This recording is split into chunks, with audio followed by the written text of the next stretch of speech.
अस्सलामुअलैकुम dear students, मैं हूं मोहम्मद अदीम। आज के लेक्चर में हम सी शार्प विजुअल प्रोग्रामिंग के कोर्स को ओवरव्यू करेंगे और इस लेक्चर में हम स्पेसिफ़िकली एक स्टूडेंट रिकॉर्ड एप्लीकेशन बनाएंगे जिसमें हम स्टूडेंट का जो बुनियादी इंफॉर्मेशन है उसको यूज़र से इनपुट करके डेटाबेस में स्टोर करने और उसको रिट्रीव करने, अपडेट करने, डिलीट करने का तरीका सीखेंगे।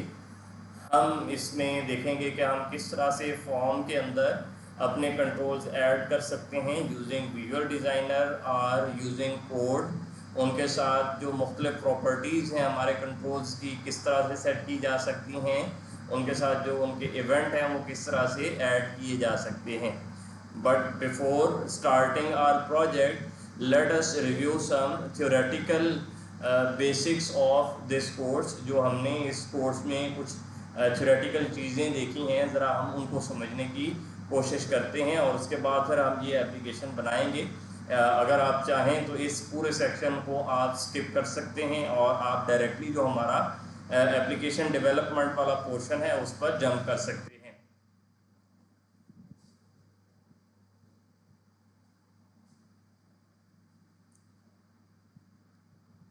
तो let's start with dot net architecture. Dot net architecture क्या है? ये एक सॉफ्टवेयर डेवलपमेंट फ्रेमवर्क है जो माइक्रोसॉफ्ट ने डेवलप किया है।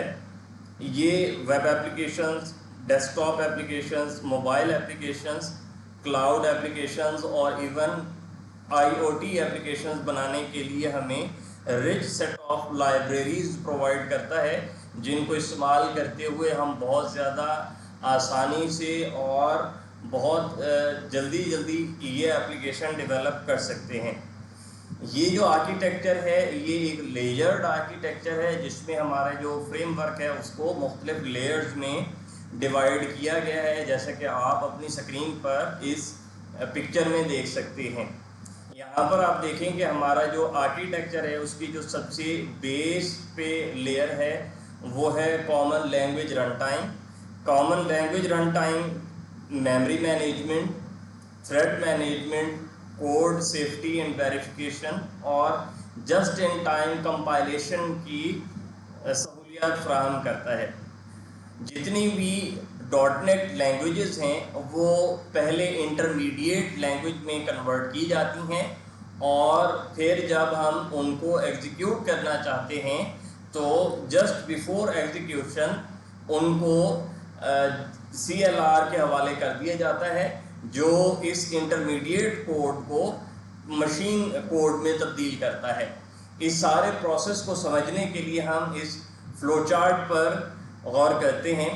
आप इस फ्लो चार्ट में देखें तो यहाँ से हमें नज़र आता है कि हम अपना जो एप्लीकेशन है उसका कोड किसी भी लैंग्वेज में लिख सकते हैं, जैसा कि जो डॉटनेट आर्किटेक्चर का हिस्सा है, जैसे सी शार्प है, VB.NET है या C++ वगैरह। ये सोर्स कोड आप लैंग्वेज स्पेसिफिक कंपाइलर को प्रोवाइड करते हैं। वो कंपाइलर डायरेक्टली मशीन कोड या एग्जीक्यूटेबल कोड जनरेट नहीं करता, बल्कि माइक्रोसॉफ्ट इंटरमीडिएट लैंग्वेज जनरेट करता है। ये इंटरमीडिएट लैंग्वेज कोड बिल्कुल असेंबली लैंग्वेज की तरह ही नज़र आता है, लेकिन ये किसी भी CPU के साथ बाउंड नहीं होता, यानी ये CPU स्पेसिफिक नहीं होता। जब हमने अपना कोड एग्जीक्यूट करना हो तो हमारे पास जो कॉमन लैंग्वेज रन टाइम है उसमें एक फैसिलिटी है जिसे हम कहते हैं जस्ट इन टाइम कंपाइलेशन। तो वो CLR हमारे इंटरमीडिएट लैंग्वेज कोड को मशीन कोड में कन्वर्ट कर देता है और ये मशीन कोड फिर ऑपरेटिंग सिस्टम के ज़रिए से CPU के ऊपर रन किया जाता है। जो नेक्स्ट लेयर है उसे हम डॉटनेट फ्रेमवर्क लेयर कहते हैं, जो हमें बेस क्लास लाइब्रेरीज प्रोवाइड करता है। मिसाल के तौर पर system.io, system.dat, system.collection etc. ये लाइब्रेरीज बिल्ट इन फंक्शंस के साथ आती हैं जिनको इस्तेमाल करते हुए हम अपनी कॉमन प्रॉब्लम्स को सॉल्व करते हैं। ये कॉमन लैंग्वेज रन टाइम और जो अपर लेयर्स हैं उनके दरमियान में एक ब्रिज के तौर पे काम करता है। इसके ऊपर जो लेयर है उसे हम डेटा एक्सेस लेयर कहते हैं। ADO.NET हमें डेटाबेस एप्लीकेशंस के साथ कनेक्ट करने, उनसे डेटा रिट्रीव करने, उस डेटा को मैनिपुलेट करने या अपडेट करने के लिए सर्विसेज प्रोवाइड करता है। इसमें मुख्तलिफ क्लासेस हैं जो हमें डेटाबेस के साथ इंटरेक्ट करने की सहूलत फराहम करते हैं। हम अभी थोड़ी देर में अपने प्रोजेक्ट में देखेंगे कि हम इन क्लासेस को किस तरह से इस्तेमाल कर सकते हैं। इसके ऊपर हमारे पास ASP.NET और विंडोज फॉर्म लेयर है जो यूज़र इंटरफेस डेवलप करने के लिए इस्तेमाल होती है। इसमें हम वेब एप्लीकेशन या ट्रेडिशनल डेस्कटॉप एप्लीकेशन डेवलप कर सकते हैं। The next layer is common language specification. जैसा कि मैंने पहले तज़किरा किया कि .NET आर्किटेक्चर में बहुत सारी लैंग्वेजेस आती हैं, जैसे VB.NET है, C#, F#, C++ वगैरह हैं। ये तमाम लैंग्वेज एक ही जैसे इंटरमीडिएट लैंग्वेज कोड में तब्दील होती हैं। एक ही जैसे इंटरमीडिएट कोड को जनरेट करने के लिए ये तमाम के तमाम लैंग्वेजेस कुछ सेट ऑफ रूल्स और स्टैंडर्ड को फॉलो करती हैं। ये सेट ऑफ रूल्स और स्टैंडर्ड कॉमन लैंग्वेज स्पेसिफिकेशन के ज़रिए से बताए जाते हैं। इसका फ़ायदा ये होता है कि हम एक लैंग्वेज में लिखे हुए कोड को दूसरी लैंग्वेज के कोड में कॉल कर सकते हैं और .NET आर्किटेक्चर में ये facility without any hassle provide की जाती है। मिसाल के तौर पर अगर आपने एक फंक्शन या एक लाइब्रेरी C# में लिखी है और बाद में आप कोई एप्लीकेशन VB.NET में डेवलप कर रहे हैं, तो ये हो सकता है कि आप वही C# का कोड जो ऑलरेडी लिखा हुआ है उसी को अपनी VB.NET एप्लीकेशन में इस्तेमाल करें। ऐसा इसलिए पॉसिबल है बिकॉज बोथ VB.NET और C# एक ही जैसा इंटरमीडिएट लैंग्वेज कोड जनरेट करती हैं। इसके ऊपर अगर आप देखें तो हमारे पास जो है वो लैंग्वेजेस अवेलेबल हैं VB.NET में। मिसाल के .NET आर्किटेक्चर में मिसाल के तौर पर VB.NET है, C++, C#, जावास्क्रिप्ट, F# वगैरह। ये तमाम लैंग्वेजेस जो हैं ये .NET आर्किटेक्चर का हिस्सा हैं। Before moving further, let us clear a small distinction. Framework और लाइब्रेरी में क्या फ़र्क है? फ्रेमवर्क एक कंप्लीट स्ट्रक्चर है that provides a predefined way to build apps, जिसमें कंट्रोल फ्लो फ्रेमवर्क खुद मैनेज करता है। On contrary, library is set of reusable function that you can call when you need them. इसमें जो control flow है वो आप खुद मैनेज करते हैं। जो फ्रेमवर्क है ये इसका जो स्कोप है वो ज़रा ज़्यादा ब्रॉडर होता है। ये मुख्तलिफ लाइब्रेरीज के साथ और set of rules and protocols के साथ आते हैं जिसमें आप बहुत सारी प्रॉब्लम्स को सॉल्व कर सकते हैं। वाइल जो लाइब्रेरीज हैं they focus on some specific problem और इनके ज़रिए से वही स्पेसिफिक प्रॉब्लम ही सॉल्व किया जा सकता है।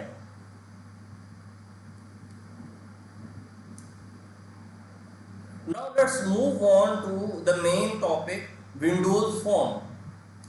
Windows Form एक GUI लाइब्रेरी है जो .NET फ्रेम का हिस्सा है। ये डेस्कटॉप एप्लीकेशंस बनाने के लिए यूज होती है। ये हमें ड्रैग एंड ड्रॉप या कोड दोनों तरीकों से फॉर्म एप्लीकेशंस बनाने में हेल्प करती है। Windows form apps Windows operating system पर रन की जाती हैं और ये आम तौर पर डेटा ड्रिवन एप्लीकेशंस होती हैं जो इसके अलावा हम इसमें टूल्स बना सकते हैं, एडमिन पैनल्स बना सकते हैं और दूसरी इसी तरह की एप्लीकेशंस भी बना सकते हैं। डेवलपर्स C#, VB.NET या C++ का इस्तेमाल करते हुए कोड लिख सकता है, जिसे मिसाल के तौर पे हम GUI एप्लीकेशन बना रहे हैं तो उसमें हम जो एलिमेंट्स हैं उनको ऐड करने के लिए किसी भी लैंग्वेज का इस्तेमाल कर सकते हैं। इसके अलावा जो हमारे एलिमेंट्स हैं, जैसे कि हमारे पास जो फॉर्म है उसके ऊपर कुछ कंट्रोल्स होते हैं, उन कंट्रोल्स को ऐड करने के लिए हम किसी भी लैंग्वेज का इस्तेमाल कर सकते हैं।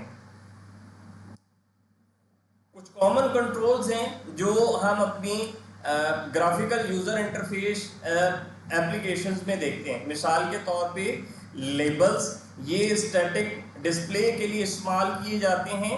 टेक्स्ट बॉक्सेस जो है वो यूज़र इनपुट और आउटपुट के लिए इस्तेमाल किए जाते हैं। चेक बॉक्सेस हमारे पास अगर मल्टीपल चॉइसेस हों और उनमें से हम कुछ चॉइसेस को सिलेक्ट करना चाहें तो उनके लिए इस्तेमाल किए जा सकते हैं।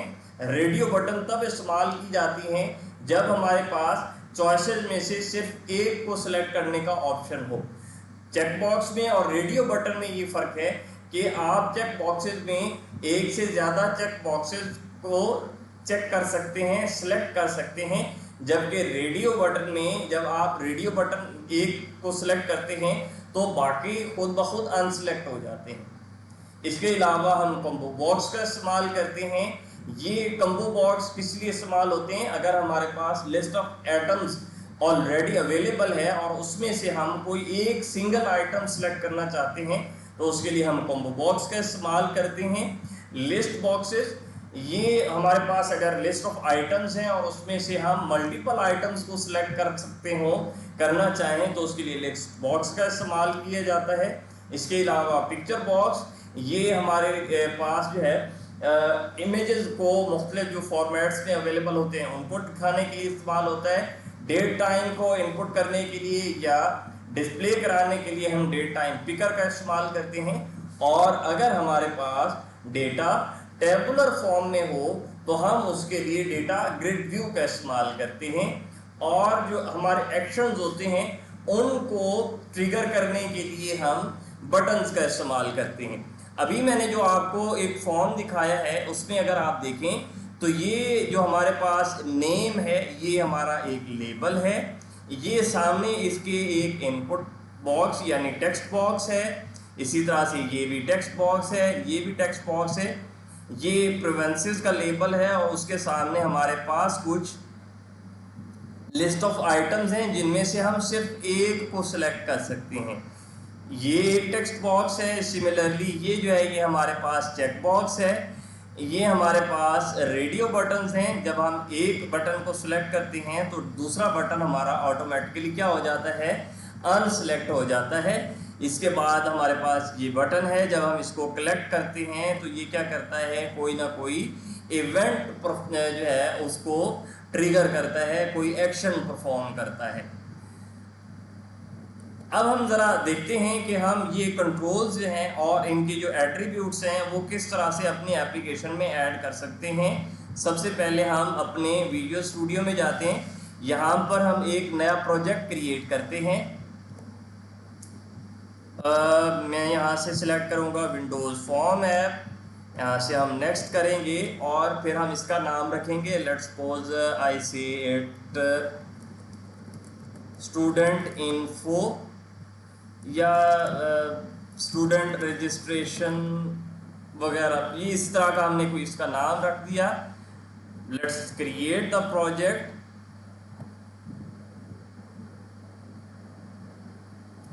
अब हमारे सामने एक प्रोजेक्ट क्रिएट हो गया। जब हमारे सामने एक प्रोजेक्ट क्रिएट होता है तो उसमें सबसे पहले हमारे सामने एक विंडो फॉर्म ओपन हो जाता है। विंडो फॉर्म क्या है, ये एक यूँ समझें कि एक रेक्टेंगुलर शेप है जिसकी बाउंड्रीज हैं और इसके अंदर कुछ कंट्रोल्स होते हैं जिन कंट्रोल को इस्तेमाल करते हुए हम अपनी इनपुट दे सकते हैं, अपना डाटा डिस्प्ले करा सकते हैं या कोई इवेंट ट्रिगर करा सकते हैं।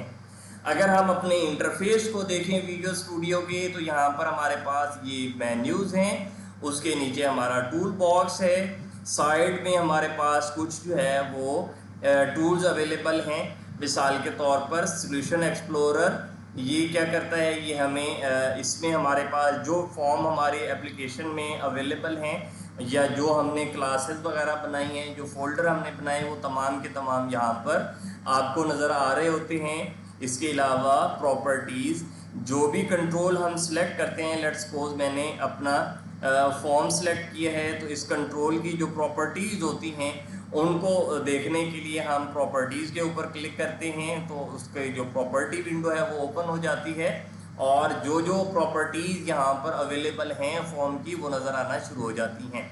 हम इनकी वैल्यूज़ को सेट भी कर सकते हैं। फॉर एग्जांपल मैं यहाँ पर जो फॉर्म की टेक्स्ट है उसको चेंज करना चाहता हूँ, just right student registration form, मैंने इसका नाम जो है वो तब्दील कर दिया। इसके अलावा अगर आप इस साइड पर आ जाएं तो डेटा सोर्सेज और एक्सप्लोरर, ये हम बाद में देखेंगे। हम देखते हैं टूल बॉक्स को। टूल बॉक्स के अंदर क्या है, ये हमारे पास वो सेट ऑफ टूल्स अवेलेबल जो हमारे लिए हैं, जिनको हम अपनी एप्लीकेशन में इस्तेमाल कर सकते हैं। यहाँ पर वो आपको दिखाई देते हैं, जिनको हम क्या कर सकते हैं, ड्रैग एंड ड्रॉप। यानी मैं फ़र्ज़ करें मैंने लेबल को ड्रैग करके यहाँ पे ड्रॉप कर दिया। सिमिलरली लेट्स सपोज अगर मैं अपने उसमें टेक्स्ट बॉक्स ऐड करना चाहता हूँ तो उसको यहाँ से ड्रैग करके हम यहाँ पे ऐड कर सकते हैं।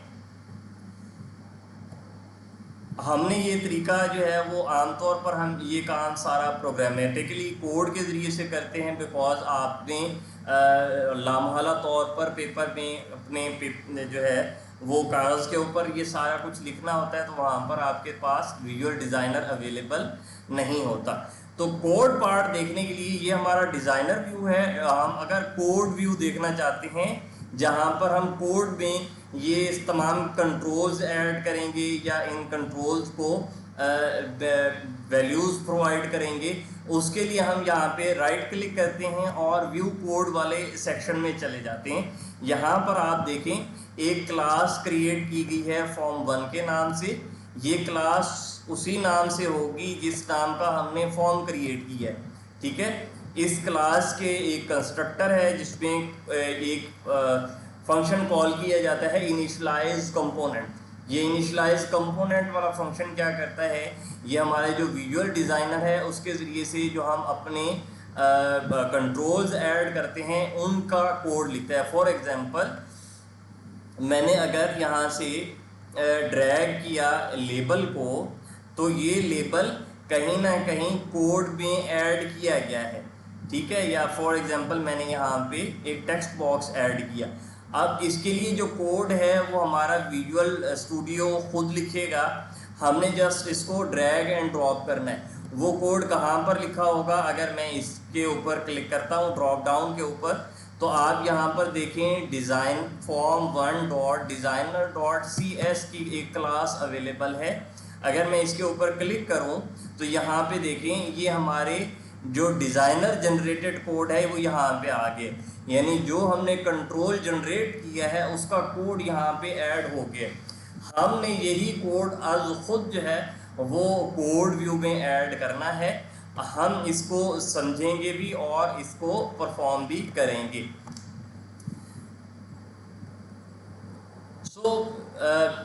हम ज़रा देख लेते हैं कि हम किस तरह से अपने कंट्रोल्स ऐड कर सकते हैं अपने फॉर्म के अंदर। अगर हमने अपने फॉर्म में कोई कंट्रोल ऐड करना है तो हम सबसे पहले कंट्रोल टाइप लिखेंगे, उसका नाम बताएंगे और उसको इनिशियलाइज करेंगे।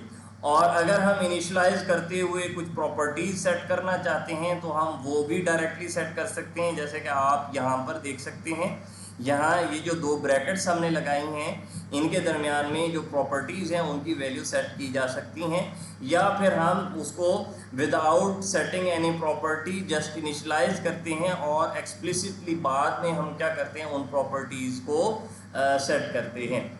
इसके अलावा अगर हमारे कंट्रोल के साथ कोई इवेंट अटैच्ड है तो उसको ऐड करने के लिए भी हम कोड लिखेंगे।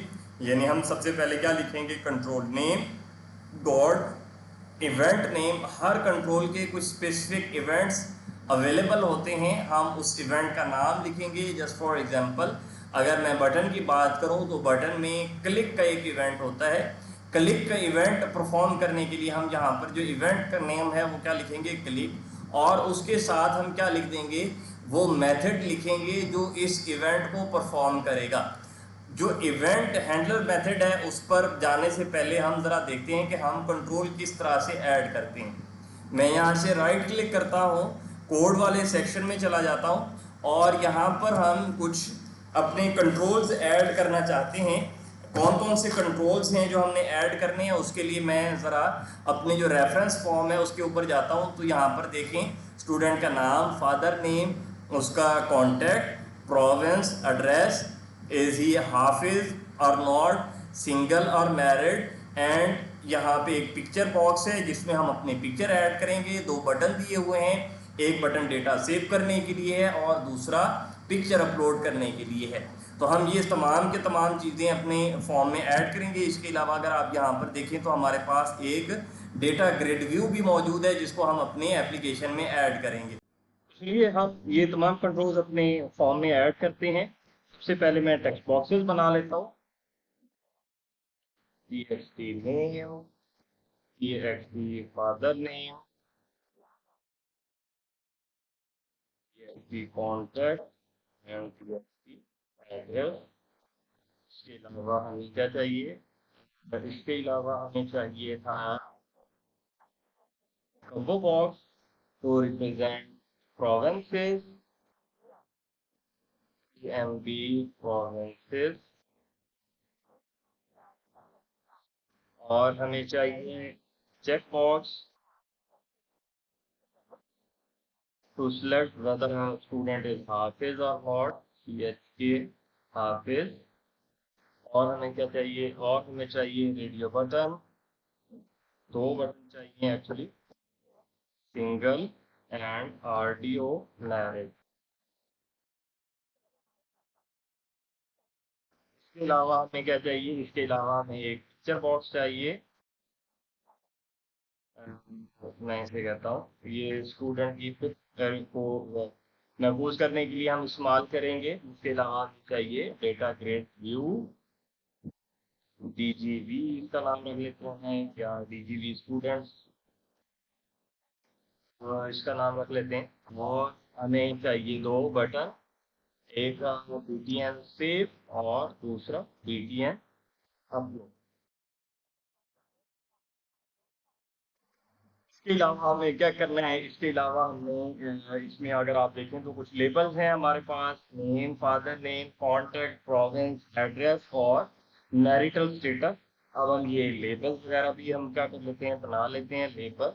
LBL name, LBL father name, LBL contact, LBL address, और क्या चाहिए हमें इसके अलावा, LBL मैरिटल स्टेटस, और क्या चाहिए हमें, देख लेते हैं। इतने हमें चाहिए टोटल। हम क्या करते हैं, इनको इनिशियलाइज करते हैं, इनको इनिशियलाइज करते हैं और इसके साथ साथ हम इनकी जो प्रॉपर्टीज हैं वो भी ऐड करते हैं। इनिशियलाइज करने के लिए हमने इसका तरीका देखा है कि हम किस तरह से इनिशियलाइज कर सकते हैं। Control type name, control name is equal to new control. तो हमने कंट्रोल नेम सारे डिफाइन कर लिए, we just have to initialise them and we have to set their property. I will use the second method, ये वाला method मैं इस्तेमाल करूंगा। पहले मैं बल्कि दोनों करके दिखा देता हूँ। मैं एक फंक्शन बनाता हूँ, क्रिएट कंट्रोल के नाम से, सॉरी फंक्शन है क्रिएट UI। मैं इसका नाम रख लेता हूँ create UI, private world create UI। अब यहाँ पर हम क्या करते हैं, और ये तमाम जो हमारे पास दिए गए हैं इनको इनिशियलाइज करते हैं। और इनके लिए फिर हम क्या करेंगे, अपने फॉर्म के ऊपर जो पोजीशन है वो भी यूज करेंगे। मैं किस तरह से इनको इनिशियलाइज करना है, लेट्स सपोज मैं कहता हूँ LBL name is equal to new label, label, ये इनिशियलाइज हो गया। अब मैंने इसकी जो प्रॉपर्टीज हैं अगर वो सेट करनी है, लेट्स सपोज प्रॉपर्टीज, अच्छा प्रॉपर्टीज इनकी कॉमन कुछ प्रॉपर्टीज हैं जो तकरीबन तमाम के तमाम हमारे जो कंट्रोल्स हैं जो बेसिक हमने पढ़े हैं उनमें मौजूद होती हैं। वो कौन कौन सी प्रॉपर्टीज हैं हम जरा उनका ओवरव्यू ले लेते हैं। जो कॉमन एट्रीब्यूट्स हैं हमारे फॉर्म के कंट्रोल्स की, उनमें एक है नेम। अगर हमने कोई भी एक कंट्रोल बनाना है तो उसका नेम सजेस्ट करना जरूरी है।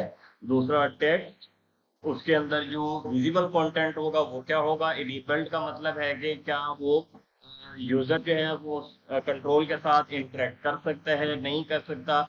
विजिबल आया हमारा कंट्रोल विजिबल है या नहीं। साइज से मुराद हमारे कंट्रोल की हाइट और विड्थ कितनी है। लोकेशन में हम अपने जो कंट्रोल है उसकी लोकेशन बताते हैं।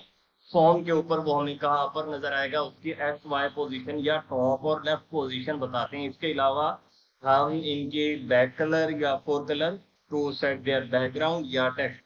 बैक कलर जो है वो बैकग्राउंड के लिए इस्तेमाल करते हैं और फोर कलर वो हम टेक्स्ट को कलर करने के लिए इस्तेमाल करती हूँ। जब फॉर एग्जांपल मैं कहता हूँ LBL नेम, अब मैं इसके साथ जो है इसका जो टेक्स्ट है वो सेट कर सकता हूँ। लेट्स सपोज मैं कहता हूँ LBL name is equal to, इसका जो टेक्स्ट है वो है नेम। इसके अलावा LBL name dot top is equal to 20 and LBL name dot left is equal to 20। अब ये मैं एक एक एक्सप्लिसिटली इस तरह से कर रहा हूँ। इसकी बजाय मैं क्या प्रेफर करता हूँ, मैं ये प्रेफर करता हूँ कि मैं इसको यहीं पे जहाँ मैंने इसको इनिशियलाइज किया है वहां पर इसकी तमाम प्रॉपर्टीज क्या कर दी जाए, वो सेट कर दी जाए। ठीक है, नेम हम इसका सेट नहीं करेंगे बिकॉज हमने इसको ऑलरेडी नेम कर दिया है। Text is equal to name. इसके अलावा हम इसकी जो टॉप है वो लिखेंगे इज इक्वल टू 20। इसके अलावा left is equal to 20। Top से भी 20 और लेफ्ट से भी ये 20 इसको हमने रखा है। उसके बाद में क्या ऐड करता हूँ, txt name is equal to new text box. ये हमारा एक नया टेक्स्ट बॉक्स है। इसकी जो प्रॉपर्टीज हैं वो हम यहाँ से सेट करेंगे। इसमें हम बताएंगे टॉप से इसकी जो पोजीशन है वो 20 है और लेफ्ट से इसकी जो पोजीशन है वो कितनी है। लेफ्ट इज इक्वल टू, यहाँ पे मैंने इज इक्वल टू देना है। Left is equal to, left suppose में इसकी जो लेफ्ट की पोजीशन है वो दे देता हूँ 150 और इसकी जो विड्थ है वो मैं दे देता हूँ 200। हम कुछ तमाम के तमाम जो टेक्स्ट बॉक्सेज हैं उनको इतनी ही विड्थ देंगे ताकि वो एक ही जैसे नजर आए। नेक्स्ट हमने क्या ऐड करना है बेटा, LBL father name is equal to new label. हम एक नया लेबल क्रिएट कर रहे हैं। ये उसकी इंस्टेंस क्रिएट हो गई है। उसके बाद हमने इसको सेट कर दिया फादर नेम।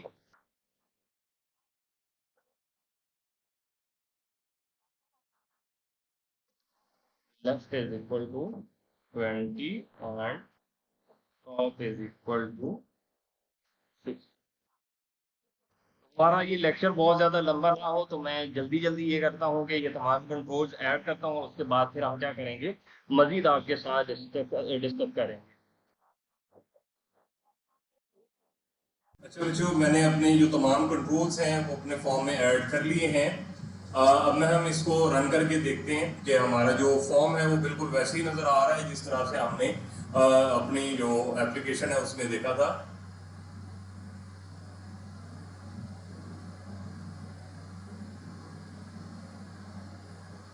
जी, तो ये बिल्कुल वैसे ही नज़र आ रहा है जिस तरह से हमने अपनी दूसरी एप्लीकेशन में देखा था। जो हमने पहले ये हमने देखी, ये देखें हमने जो जो कंट्रोल जैसे ही थे हमने वैसे सारे के सारे कंट्रोल्स अपनी एप्लीकेशन में ऐड कर लिए हैं।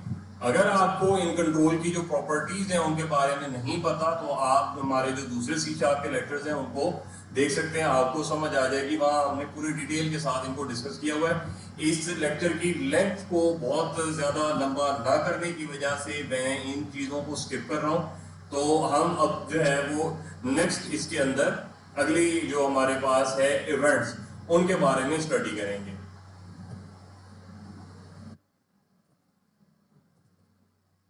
हम बात करते हैं इवेंट्स की। इवेंट्स क्या है कि सिग्नल्स हैं या कोई नोटिफिकेशन है जब हम किसी भी ऑब्जेक्ट के साथ इंटरेक्ट करते हैं वो सेंड करता है। Windows form application fundamentally event driven application है जिसमें हमारे यूजर्स फॉर्म के साथ इंटरेक्ट करते हैं और उनके एक्शंस की बुनियाद पर कोई इवेंट परफॉर्म किया जाता है या कोई नोटिफिकेशन सेंड किया जाता है। हमारा एप्लीकेशन जो है वो इवेंट के ट्रिगर होने का वेट करते हैं और जब वो इवेंट ट्रिगर होता है तो उसकी बुनियाद पर एक स्पेसिफिक एक्शन परफॉर्म करते हैं। इवेंट हैंडल करने के लिए या इवेंट्स को ट्रिगर करने के लिए हम एक कॉल बैक फंक्शन बनाते हैं जिसे इवेंट हैंडलर कहा जाता है। इस इवेंट हैंडलर के अंदर दो आर्ग्यूमेंट्स होते हैं। एक इवेंट का सोर्स, ये ऑब्जेक्ट जिसने इवेंट रेज किया, फॉर एग्जांपल बटन हो सकता है, फॉर्म हो सकता है, कोई टेक्स्ट बॉक्स हो सकता है, कोई कॉम्बो बॉक्स, कोई भी ये इवेंट ट्रिगर कर सकता है। और दूसरा इसके अंदर इवेंट आर्ग्यूमेंट होते हैं जो हमें इवेंट के बारे में इंफॉर्मेशन प्रोवाइड करते हैं। टाइप करते हैं या किसी भी ऑब्जेक्ट के साथ इवेंट किसका से अटैच करते हैं। सबसे पहले हम अपने ऑब्जेक्ट का नाम लिखेंगे, उसके बाद जो उसके इवेंट दिए गए हैं यानी जो इवेंट हमारा ऑब्जेक्ट सपोर्ट करता है किसी इवेंट को कॉल करना है हमने बीटीएन से। हम इसके ऊपर जो क्लिक का इवेंट है उसको हैंडल करना चाहते हैं। इसके बाद हम लिखेंगे प्लस इक्वल और उसके बाद हम एक फंक्शन बनाएंगे। लेट्स सपोज मैं कहता हूँ बीटीएन से क्लिक। मैं एक फंक्शन बनाता हूँ बीटीएन से क्लिक के नाम से कि यानी मैंने अपने जो बटन है सेव उसको क्लिक किया। इस फंक्शन की डेफिनेशन में क्या चीजें शामिल होती हैं? इसकी जो रिटर्न टाइप है वो वॉइड होती है बीटीएन सेव क्लिक। दो आर्ग्यूमेंट्स होते हैं, एक ऑब्जेक्ट और दूसरा आर्ग्यूमेंट।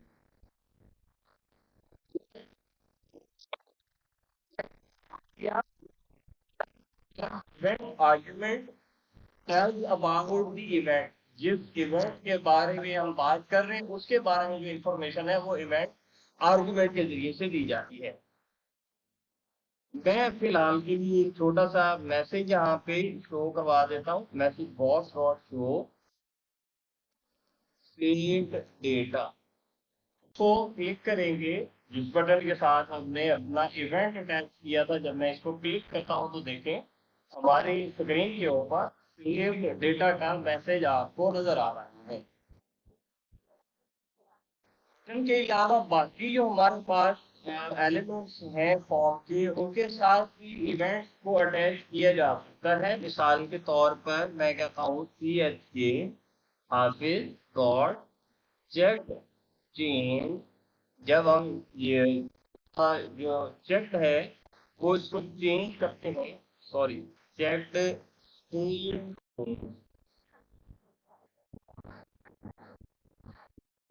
साथ क्या करता है अपने एक इवेंट अटैच करते हैं ताकि जब इसकी चेक की स्टेट चेंज हो,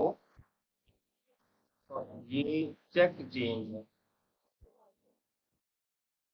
चेंज जब इसकी चेक स्टेट चेंज हो यानी अगर हम इसको चेक करते हैं या अनचेक करते हैं तो हमारा जो इवेंट है वो अकर हो जाए। ठीक है, इसके लिए मैं एक फंक्शन बना लेता हूँ पी एच के हाफिज चेक चेंज। ये मैंने एक फंक्शन बना लिए और अब मैं एक फंक्शन को डिफाइन करूंगा यहाँ पे नीचे। प्राइवेट वॉइड सी एच के हाफिज चेक चेंज।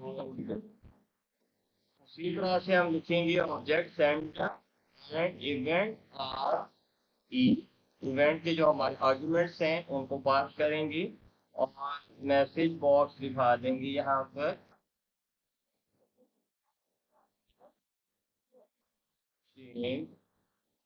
अब ये इवेंट क्या हो गया, हमारे चेक बॉक्स है उसके साथ सब्सक्राइब हो गया, उसके साथ अटैच हो गया। अब जब भी हम चेक बॉक्स को चेक करेंगे या अनचेक करेंगे तो उसके ऊपर हमें एक मैसेज नजर आएगा कि आपने चेंज कर दिया है। हम इसको रन करके देखते हैं। सो यहाँ पर जब मैंने इसको चेंज किया, ये देखें चेंज आ गया, मैंने दोबारा अनचेक किया तो इसके ऊपर चेंज आ गया।